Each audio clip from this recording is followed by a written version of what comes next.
लड़की ने ऊपर देखा और एक शेर का बच्चा दरख्त से नीचे गिरा।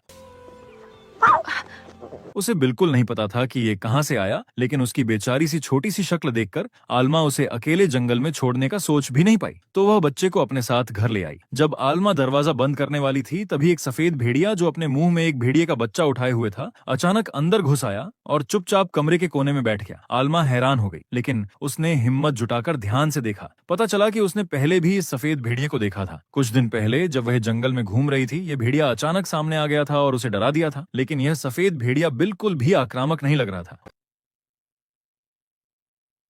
उसने बस आलमा की तरफ देखा जैसे मदद मांग रहा हो। तभी आलमा ने देखा कि भेड़िया एक रस्सी के जाल में उलझा हुआ था, जिसकी वजह से वह हिल भी नहीं पा रहा था। शायद आलमा के कपड़ों से आने वाली एक जानी पहचानी खुशबू ने उस भेड़िए को शांत महसूस करवाया हो। आलमा को अचानक अपने दादाजी का एक वीडियो याद आ गया जो उन्होंने उसके लिए छोड़ा था। उस वीडियो में उनका एनिमल फ्रेंड यही सफेद भेड़िया था। उसने महसूस किया कि उसकी जैकेट पर अभी भी दादाजी की खुशबू थी, तो उसने अपनी जैकेट उतारकर भेड़िए के पास रख दी ताकि उसे तसल्ली मिल सके। फिर उसने एक छोटी छुरी से जाल काट दिया, लेकिन जैसे ही भेड़िया आजाद हुआ, बिना पीछे देखे वहां से चला गया। फिर भी आलमा खुश थी क्योंकि उसने एक जानवर को आजादी दिलाई थी,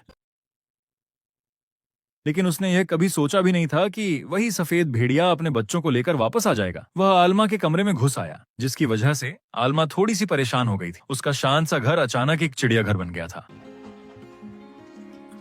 वह बस चुपचाप पियानो प्रैक्टिस करना चाहती थी और अपने एग्जाम की तैयारी कर रही थी, लेकिन इन जानवरों के आने से वह काफी ज्यादा थक गई थी। उसने पुलिस को कॉल करने का सोचा, लेकिन उसके फोन में सिग्नल ही नहीं था। तभी वाइल्ड लाइफ प्रोटेक्शन एजेंसी के 2 पेट्रोल ऑफिसर उसके घर आए और शेर के बच्चे के बारे में पूछने लगे। पता चला कि उस बच्चे की माँ को शिकारियों ने मार दिया था और उस बेबी लॉयन को एक सर्कस को बहुत महंगी कीमत पर बेच दिया गया था, लेकिन जब उसे ले जाया जा रहा था तो प्लेन क्रैश हो गया। किस्मत से शेर का बच्चा एक पेड़ पर चिड़िया के घोंसले में जा गिरा, लेकिन एक बाज ने उस पर हमला किया और उसे भगा दिया, और तकदीर ने कुछ ऐसा मोड़ लिया कि वह सीधा आलमा की बाहों में आ गिरा। आलमा ने पहले सोचा कि सच बताकर शेर के बच्चे को वापस कर देगी, लेकिन जब उसने सुना कि वे उसे सर्कस में भेजने वाले हैं तो उसका मन बदल गया। उसने फैसला किया कि वह उसे छुपाएगी। आलमा ने अपने माँ बाप को छोटी सी उम्र में खो दिया था और कुछ दिन पहले उसके प्यारे दादाजी भी गुजर गए थे, इसीलिए वह जानती थी कि परिवार को खोना कितना दर्दनाक होता है। जब वह घर वापस आई तो उसने देखा कि सफेद भेड़िया अपने बच्चे को दूध पिला रहा था। तभी शेर का बच्चा आराम से चलकर उसकी तरफ गया। आलमा घबरा गई। उसे डर था कि कहीं भेड़िया उस बच्चे को मार न दे, लेकिन उसके लिए हैरानी की बात यह थी कि शेर का बच्चा भेड़िए के पास गया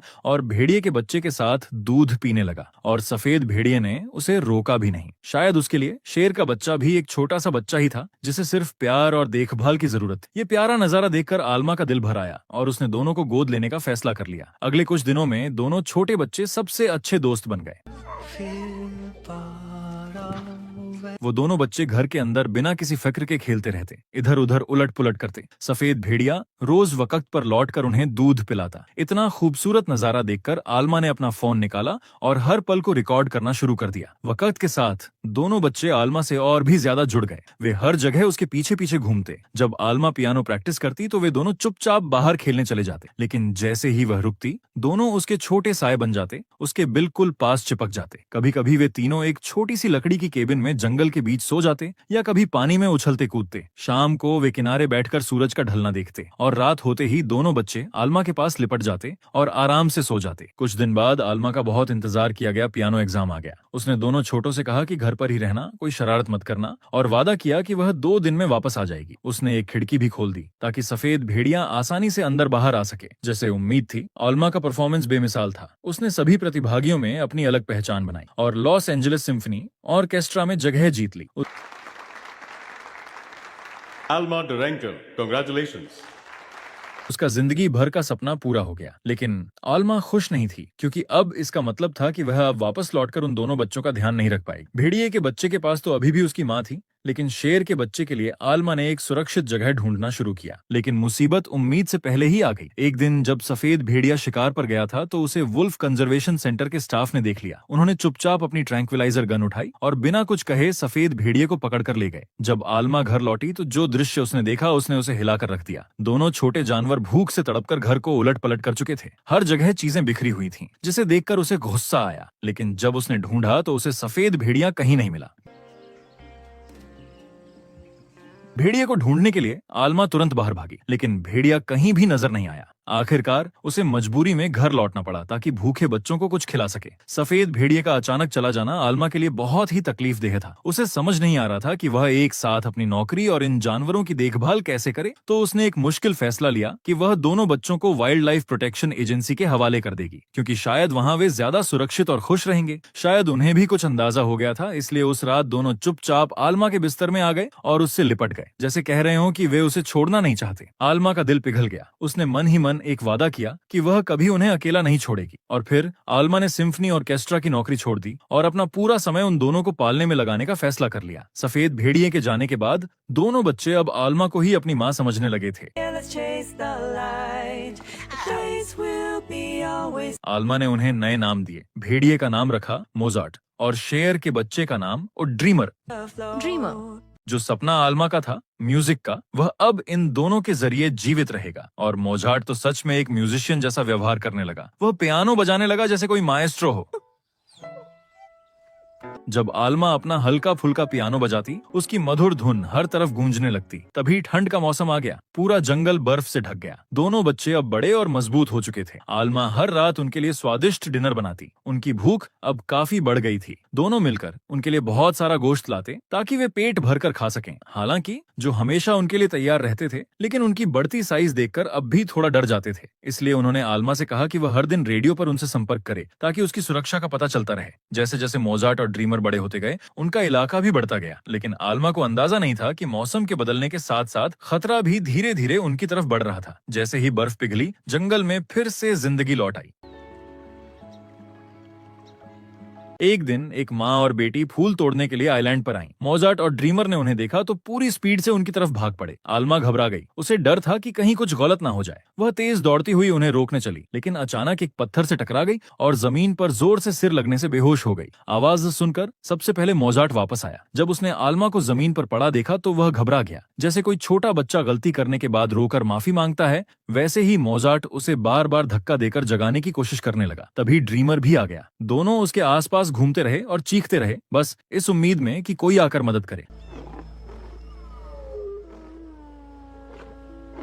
लेकिन यह एक अकेला आइलैंड था। वहां कोई नहीं था। रात हो गई, लेकिन दोनों ने आलमा का साथ नहीं छोड़ा। ठंड और अंधेरे में चुपचाप उसके पास बैठकर उसकी रखवाली करते रहे। अगले दिन सुबह वॉकी टॉकी पर दादाजी जो की आवाज आई। उनका हर दिन चेक इन का वादा था, लेकिन उस दिन उन्होंने कई बार कॉल किया, कोई जवाब नहीं मिला। घबराकर जो ने तुरंत अपनी बोट उठाई और आइलैंड की तरफ निकल गया। जब वह आलमा के घर पहुंचा और उसे वहां नहीं पाया, तो उसने पूरे आइलैंड में तलाश शुरू कर दी। मोजार्ट ने उसे देखा और जोर से चीखा। जो ने आवाज पहचान ली और आखिरकार आलमा को जमीन पर पड़ा देखा, लेकिन उसके आसपास एक भेड़िया और एक शेर था। उसे समझ नहीं आया कि आगे कैसे बढ़े। मजबूरी में उसने पुलिस को कॉल किया। आलमा को तुरंत अस्पताल ले जाया गया। डॉक्टरों ने बताया कि उस ठंडी रात में अगर मोजार्ट और ड्रीमर उसके पास ना होते में तो शायद वह जिंदा न बचती। लेकिन जो के इमरजेंसी कॉल की वजह से मोजार्ट और ड्रीमर को कंजर्वेशन टीम ले गई। एक दुर्लभ प्रजाति होने के कारण मोजार्ट की अच्छी तरह से सुरक्षा की गई और वहां आखिरकार उसकी मुलाकात उसकी मां से हो गई। लेकिन ड्रीमर इतना लकी नहीं था। पुलिस ने उसे वापस सर्कस भेज दिया। जब ड्रीमर ने रिंग मास्टर एलन को देखा तो वह तुरंत गुस्से से भर गया। लेकिन उसकी किस्मत अब बदलने वाली नहीं थी। एलन ने अपने बेटे राफा से कहा कि अगर शेर को वाकई में वश में करना है तो उसके दिल में डर बैठाना होगा। फिर उसने ड्रीमर को एक चमड़े की छड़ी से बेहद बेरहमी से मारना शुरू कर दिया। उधर आलमा अस्पताल में मोजार्ट और ड्रीमर के बारे में सोच सोच कर पागल सी हो रही थी। उसने चुपके से अस्पताल से भागकर पुलिस स्टेशन का रुख किया ताकि उनके बारे में कुछ जानकारी मिल सके। लेकिन पुलिस अफसरों ने न सिर्फ उसकी बात को नजरअंदाज किया, बल्कि यह भी कह दिया कि जंगली जानवरों को घर में रखना गैरकानूनी है। कोई और रास्ता न देखकर आलमा ने खुद ही उनकी तलाश करने का फैसला किया। जल्दी ही उसका संपर्क एली से हुआ, जो वुल्फ कंजर्वेशन सेंटर का डायरेक्टर था। एली ने बताया कि मोजार्ट अब बहुत खुश है। उसकी माँ से उसका मिलन हो चुका है। ये सुनकर आलमा को थोड़ा सुकून मिला, जैसे उसका आधा बोझ हल्का हो गया हो। लेकिन उसका दिल अब भी ड्रीमर के लिए बेचैन था। उसे पूरा भरोसा था कि ड्रीमर को सर्कस में ही वापस भेजा गया होगा और उसने कसम खाई कि चाहे उसे पूरी दुनिया के सर्कस क्यों न खंगालने पड़े, वह ड्रीमर को ढूंढकर ही रहेगी। उसी दिन सर्कस की कारवां वुल्फ सेंटर के पास से गुजरी। मोजार्ट ने ड्रीमर की दहाड़ को पहचान लिया और जोर से चीखा, लेकिन सर्कस वाले बिना रुके आगे निकल गए। उसी पल मोजार्ट के दिल में एक हिम्मत भरा फैसला उभरा। वह ड्रीमर को ढूंढेगा और उसे बचाकर वापस लाएगा। उसी रात रात मोजार्ट ने तार की फेंसिंग के नीचे एक गड्ढा खोदा और वुल्फ सेंटर से भाग निकला। काफी दूर तक भागने के बाद वह आखिरकार सर्कस के कैंप तक पहुंच गया। वहां उसने फिर से जमीन खोदी और आसानी से अंदर घुस गया। लेकिन जब वह ड्रीमर के पिंजरे तक पहुंचा तो उसे समझ नहीं आया कि उस पिंजरे का ताला कैसे खोला जाए। फिर भी मोजार्ट ने हिम्मत नहीं हारी। उसने एक लकड़ी उठाई और उसे एक लीवर की तरह इस्तेमाल करते हुए पिंजरा खोलने की कोशिश की। ये देखकर ड्रीमर भी तुरंत उठकर मदद करने लगा, लेकिन वह कमजोर सी लकड़ी लोहे की मजबूत सलाखों के सामने कुछ भी नहीं थी। पिंजरे से हो रही आवाज ने एलन का ध्यान खींच लिया। उसे ड्रीमर की बेचैनी समझ नहीं आई, इसलिए उसने पिंजरा खोलकर देखने का फैसला किया। उस पल मोजार्ट अचानक झपटकर बाहर निकला और एलन को जमीन पर गिरा दिया। नखरे करना बंद करो। फिर मोजार्ट और ड्रीमर दोनों मिलकर वहां से भाग निकले। आखिरकार दोनों दोस्त फिर से मिल गए थे। अब वापस घर लौटने का वक्त था। जंगल के रास्तों और जानी पहचानी खुशबुओं का पीछा करते हुए शेर और भेड़िया अपना रास्ता ढूंढने लगे। भूख लगने पर दोनों एक सुपरमार्केट में छुपकर घुस गए और वहां पेट भरकर खाना खाया। सिक्योरिटी गार्ड आवाज सुनकर भागता हुआ आया, लेकिन जैसे ही उसने देखा कि एक शेर और एक भेड़िया सुपरमार्केट के अंदर हैं, तो वह तुरंत उल्टे पांव दौड़कर सिक्योरिटी रूम में घुस गया और पुलिस को कॉल कर दिया। लेकिन मोजार्ट और ड्रीमर तब तक काफी दूर निकल चुके थे। इसी बीच एली ने अल्मा को बताया कि मोजार्ट ने ड्रीमर को बचा लिया है। एली ने अल्मा से उनकी तलाश में मदद मांगी। मोजार्ट के गले में अब भी ट्रैकिंग कॉलर था, इसलिए उनका लोकेशन जल्दी ट्रेस हो गया। अब पूरे शहर की पुलिस मोजार्ट और ड्रीमर की तलाश में लग चुकी थी। एलन भी जंगल में अपनी राइफल के साथ पहुंच गया। जल्दी ही उसने ड्रीमर को नदी के पास पानी पीते हुए देख लिया। एलन ने राइफल उठाई, निशाना लगाया, लेकिन मोजार्ट ने तुरंत प्रतिक्रिया दी। बिना कुछ सोचे समझे वह एलन पर झपटा, लेकिन उसे ट्रैंक्विलाइजर डार्ट लग गया। ये डोज ड्रीमर के लिए था